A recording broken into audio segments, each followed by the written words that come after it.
Hello, my name is Tom Eisenhauer. I'm with Bonnefield Financial, and over the next few minutes, I'd like to tell you a little bit about agricultural economics and how they differ from the economics of other types of markets, and some of the implications that those differences hold for investors in agricultural commodities and agricultural businesses and in farmland.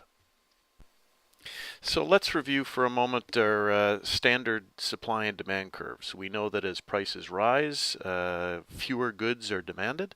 And on the opposite side, we know that as prices rise, more manufacturers want to supply those goods. So we have demand curves that slope downward from the left, and we have supply curves that slope upwards to the right. And where those two curves intersect, we have our prices and our quantities established.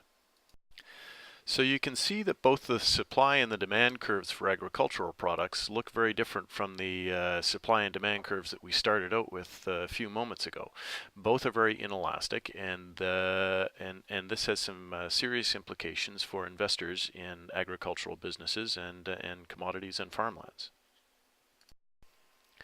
The inelasticity of both supply and demand means that agriculture is unusually susceptible to shocks to the system.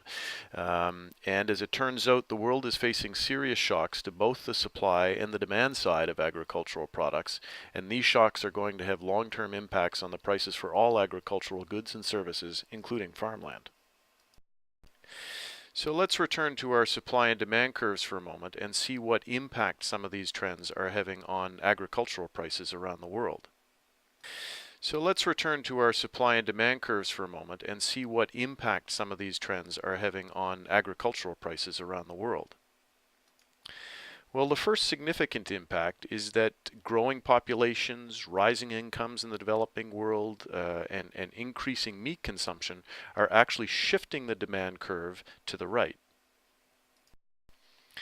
But you can see, because of the inelastic nature of the supply of agricultural products, as the demand curve shifts to the right, prices tend to increase much more dramatically than the output of agricultural goods do.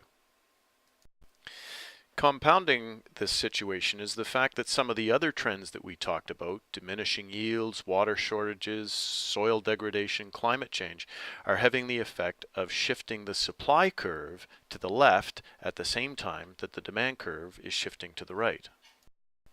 So the net result of the shift of both of these curves is that we're getting very volatile and increasing prices for agricultural commodities, whereas quantities, the output of agricultural commodities around the world, really isn't changing very much.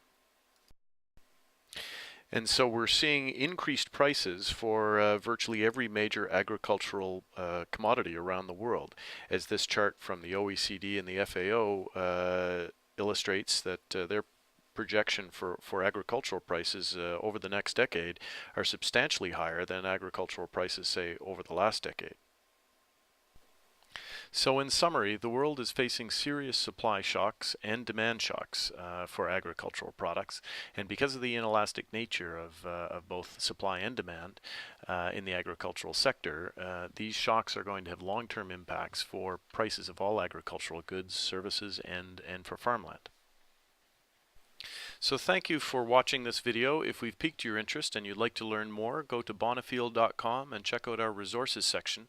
There you'll find a more lengthy and detailed version of this video, along with several others covering topics of interest to farmland investors in Canada. Thank you for your time.